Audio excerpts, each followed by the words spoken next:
Good morning class. Next we will start from chapter number 15। Chapter number 15 है आपका derived types. अब derived types क्या होता है, देखो पहले मैं आपको बता देती हूँ कि ये यूज़र डिफाइंड डाटा टाइप होते हैं, मतलब इनको यूज़र खुद बनाता है। जैसे आपके पास कुछ इनबिल्ट होते हैं ना, जैसे रियल हो गया, इंटीजर हो गया, तो ये डिराइव्ड टाइप भी क्या होते हैं, वो इनबिल्ट होते हैं और ये खुद बनाए हुए होते हैं। ये किस लिए बनाते हैं हम, जैसे कोई भी अगर एंटिटी आपके पास है, कोई भी डाटा है, अगर उसके बहुत सारे सब पार्ट्स हों, जैसे अगर मेरे पास क्या है, एक कॉम्प्लेक्स नंबर है a प्लस आयोटा b की फॉर्म का है, यहाँ पर a और b दो पार्ट्स हैं इसके, कोई मैं बहुत बड़ा प्रोग्राम बना रही हूँ, तो मुझे क्या करना पड़ेगा कि हर जगह a और b यूज़ करना पड़ेगा उसमें। और अगर मैं डिराइव टाइप में इनको बना देती हूँ तो क्या होगा, इस डिराइव टाइप को मैं यूज़ करती जाऊँगी, ये अलग अलग यूज़ करने की ज़रूरत नहीं पड़ेगी। ठीक है, वो एग्जाम्पल से आपको पता चल जाएगा। अब लर्निंग ऑब्जेक्टिव्स क्या है, how to declare our own data types known as derived type, how to use derived types in applications, how derived types are used as dummy argument to procedure, how arrays of derived types data can be used। अब देखो पहले थोड़ा सा introduction देख लेते हैं। So far we have used the built-in or intrinsic data types available in Fortran 90. Beside the intrinsic type, Fortran 90 allows a user to define his or her own data types. This enhances the readability of programs and also allows writing more powerful programs. In what follows, we will describe how a user can define his or own data types known as derived types in Fortran 90. आप पहले defining क्या होते हैं। There are many application where it is convenient to treat related data items as one entity. Individual component of such entity would usually be of different data types. Such an entity is called a structure। ठीक है, ये क्या होता है, कभी कभी मेरे पास क्या है, जिससे मैं आप एक एग्जांपल बता देती हूँ। आपके स्टोर में आइटम्स हो गए जैसे, ठीक है, मैं किसी स्टोर पे गई, वहाँ पर आइटम्स रखे हुए हैं, जैसे मेरे पास हेयर ऑयल हो गया, कोम हो गया, ठीक है, ब्रश हो गया। तो अब हर एक उसकी अपनी अपनी क्वांटिटी, क्वालिटी, हर एक चीज़ अलग अलग होती है। ठीक है, तो बोलता है कि ये कन्वीनियंट होता है treat related data types as one entity. Individual components of such entity would usually be of different data types. ठीक है, जैसे मैं प्राइस क्या होता है, अगर मैं नेम लेती हूँ तो वो कैरेक्टर टाइप का होगा। ठीक है, अगर मैं उसका स्टॉक देखती हूँ तो वो इंटीजर टाइप का होगा। अगर मैं प्राइस देखती हूँ तो प्राइस में क्या होगा, ये भी हो सकता है कि 12.5 रुपीज़ हो, 13.5 रुपीज़ हो, तो वो रियल टाइप का होगा, मतलब उसके डिफरेंट टाइप्स हो गए। सच एन एंटिटी, इस टाइप की जो एंटिटी होगी उसको हम क्या बोलते हैं, स्ट्रक्चर। जैसे स्टोर हो गया, एक स्टोर क्या बनेगा, एक structure, and the related data item used in it, और जो हम यूज़ कर रहे हैं उसके अंदर, जैसे हेयर ऑयल, कॉम, ब्रश, ठीक है, ये क्या बनेंगे, उसके component. For example, consider items in store.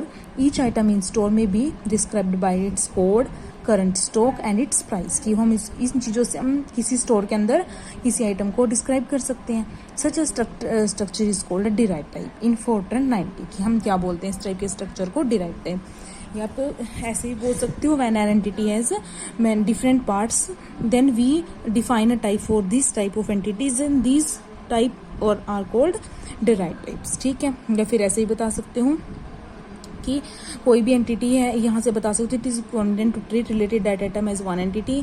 Individual component और data types different data types के होते हैं। Such entity is called structure and related data item component होंगे। ठीक है, तो हम क्या बोलेंगे, such a structure is called derived type. ठीक है, या फिर सिंपल आपको बताना हो कि it is user defined data type, when entity has many सब parts then these we assign a type for them and this type is called derived types. ठीक है, इसका ये डेफिनेशन हो जाएगी इसके डिराइव्ड टाइप्स की। उसके बाद उसका सिंटैक्स टाइप देते हो यहाँ पर कि किस टाइप का मैं उठा रही हूँ उसको। ठीक है, उसके बाद मतलब यहाँ पर टाइप हम ऐसे ही डालते हैं। ठीक है, क्योंकि रियल इंटीजर उठा नहीं सकते, खुद के भी इनबिल्ट होते हैं। नेम देती हूँ यहाँ पर कि उस मैंने टाइप को नेम क्या देना जो मैं बनाना चाहती हूँ। उसके बाद लिस्ट आ जाएगी अंदर, जो भी लिस्ट मैंने देनी है, और एन टाइप नेम।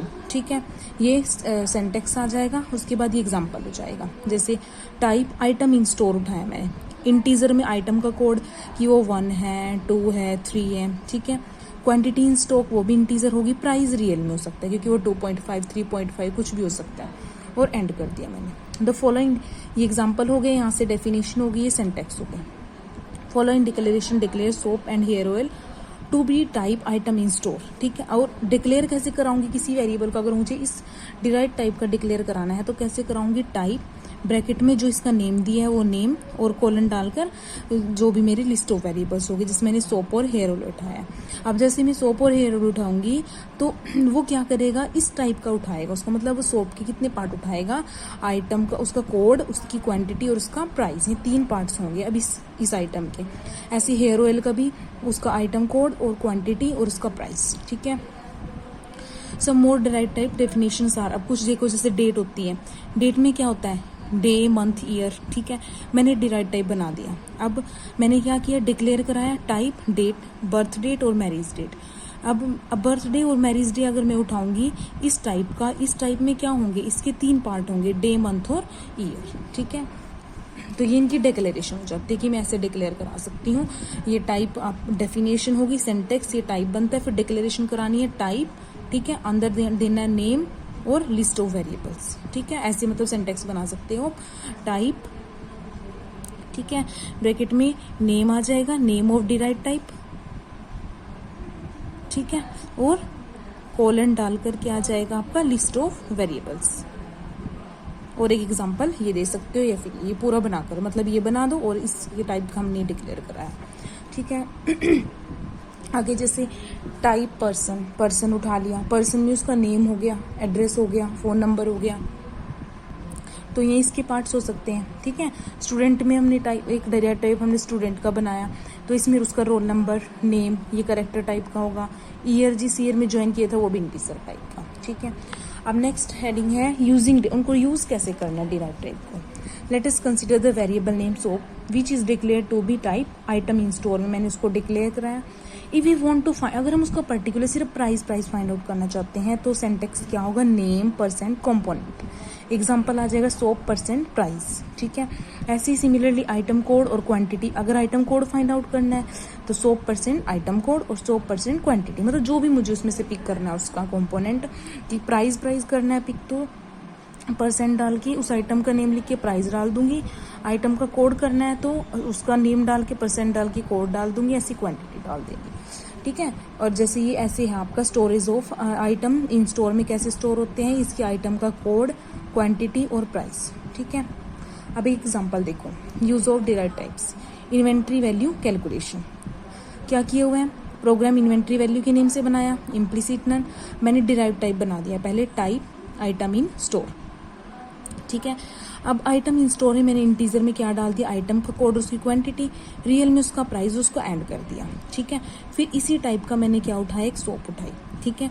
इंटीजर में मेरे नंबर ऑफ ब्रांड 0 है मेरे, मतलब जितने ब्रांड्स का मैं टोटल कैलकुलेट करूंगी तो वो मेरा अभी 0 है, मतलब सम जैसे 0 होता है ना, तो अभी 0 है। कि सोप के बारे में मैंने मुझे अभी कुछ कैलकुलेशन नहीं की मैंने कि वो कितनी बनती है टोटल उसके बारे में, ठीक है। तो वो मैंने 0 इनिशियलाइज किया अभी।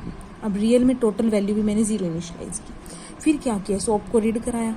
फिर अगर आइटम का कोड ही 0 हो गया, क्योंकि डू लूप है, एग्जिट कंडीशन देनी पड़ेगी, तो अगर आइटम का कोड ही 0 हो गया तो वो एग्जिट हो जाएगा।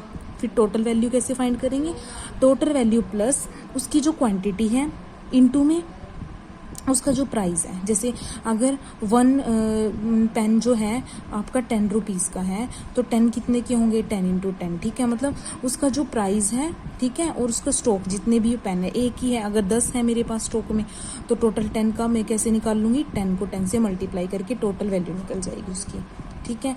तो ऐसी सोप की जितनी क्वांटिटी, जितनी भी सोप है मेरे पास उसमें उस स्टोर के अंदर, और जितना भी हर एक सोप के प्राइस के अकॉर्डिंग मल्टीप्लाई करके टोटल उसका निकल जाएगा। और नंबर ऑफ ब्रांड, मतलब एक ब्रांड का कैलकुलेट कर लिया, फिर आगे नेक्स्ट वाले पर जाएंगे, ठीक है। फिर एंड हो जाएगा और उनको नंबर ऑफ ब्रांड और टोटल वैल्यू को प्रिंट करा देना, ठीक है। एक छोटा सा प्रोग्राम था ये कि एक स्टोर में किसी आइटम का टोटल कैलकुलेट करना है मुझे, कितनी टोटल आइटम्स की प्राइस के साथ टोटल क्या बनता है उसका, ठीक है। तो डिराइव्ड टाइप में आपका पहले डेफिनेशन, फिर सेंटेक्स, फिर एग्जांपल, ठीक है। एग्जांपल के बाद उसकी डिक्लेरेशन हो जाएगी, डिक्लेरेशन का सेंटेक्स और उसका एग्जांपल। उसके बाद यूज कैसे करते हैं यूजिंग डिराइव्ड टाइप्स में, उसका सेंटेक्स, ठीक है, और उसका एग्जांपल, और उसके बाद एक प्रोग्राम लिख देना है, ठीक है। नेक्स्ट क्या है, we can read a derived type variable using a read statement by simply using the variable name, कि हम सिंपल वेरिएबल की नेम की तरह ही रीड कराते हैं उसे वेरिएबल को। Data supplied should one-to-one correspondence with the individual component of the derived type and presented in order in which the components occur in type definition. कि जो आप टाइप आपने बनाया वहाँ पर जो कंपोनेंट है और जो आप यूज़ कर रहे हो वो इक्वल होनी चाहिए. जैसे कि हमने रीड स्टार सोप लिखा और डाटा उसका क्या है, ये है, ठीक है. And these values will be stored as in, जैसे पीछे टेबल बनाई थी हुई थी ना. Similarly if we write print star soap then the values printed will be in the order, मतलब पहले आइटम का कोड आएगा, फिर क्वांटिटी और फिर प्राइस, उसी ऑर्डर में होनी चाहिए जो ऑर्डर आपका स्टोर किया गया.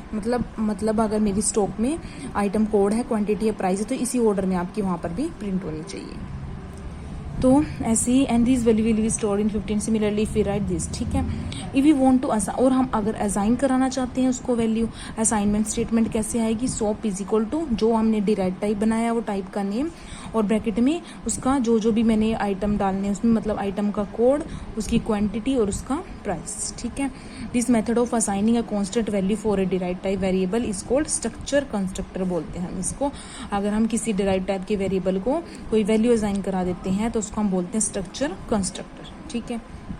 नेक्स्ट एक एग्जांपल और देखते हैं हम. प्रोग्राम जो है finding completion of 1 year service के लिए मैंने आपको पहले भी कराया हुआ है प्रोग्राम. लॉजिक सेम लगेगा, बस इसमें हम क्या करेंगे, जो हम डेट उठाएंगे उसके लिए हम डिराइव टाइप बना सकते हैं, ठीक है. अब देखो प्रोग्राम सर्विस डेट, इम्प्लिसिट में टाइप मैंने डेट के नेम से बनाया, इंटीजर में डे मंथ ईयर तीनों आ जाएंगे, एंड कर दिया उसको.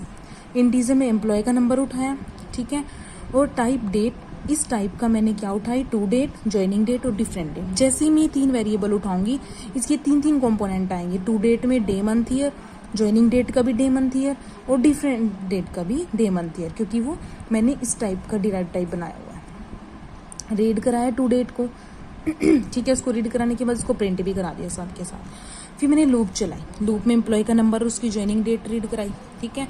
उसके बाद हम करेंगे 30 फॉर्मेट के अकॉर्डिंग ज्वाइनिंग डेट को प्रिंट करा दिया. ये प्रिंट आप अपने अकॉर्डिंग फॉर्मेट के अकॉर्डिंग करा सकते हो. डो लूप थी. एग्जिट कंडीशन क्या आ सकती है कि अगर एम्प्लॉय नंबर ही 0 है तो एग्जिट हो जाए. अदरवाइज डिफरेंस निकाल लेंगे डे का, यानी कि आज के दिन में से जिस दिन ज्वाइन किया था उस दिन का दिन माइनस कर देंगे. ऐसे मंथ में जो आज का मंथ है और जिस दिन ज्वाइन किया था वो मंथ माइनस कर देंगे. ऐसे ईयर में से माइनस कर देंगे. फिर हमारे पास कंडीशन क्या होती है कि ये तो ईयर ग्रेटर देन 1 हो, मतलब ईयर 1 ईयर से ज़्यादा हो गया उसको, या फिर 1 ईयर हुआ है या मंथ कुछ ज़्यादा हो गए हैं, या फिर ईयर तो पूरा कंप्लीट है, मंथ 0 है अभी पर डेज कुछ ज़्यादा हो गए हैं. तो तीनों कंडीशंस में हमारा उसको एलिजिबल होता है, मतलब उसकी 1 ईयर कंप्लीट हो चुकी होती है. अदरवाइज वो कंप्लीट नहीं है, एंड इफ एंड, और ये एंड हो जाएगा प्रोग्राम, ठीक है. ये कंप्लीशन ऑफ 1 ईयर सर्विस का था आपका. इसमें आपका डिराइव टाइप के थ्रू भी आ सकता है बनाना, इंपॉर्टेंट प्रोग्राम, क्योंकि ये चैप्टर इंपॉर्टेंट है आपका पूरा, ठीक है.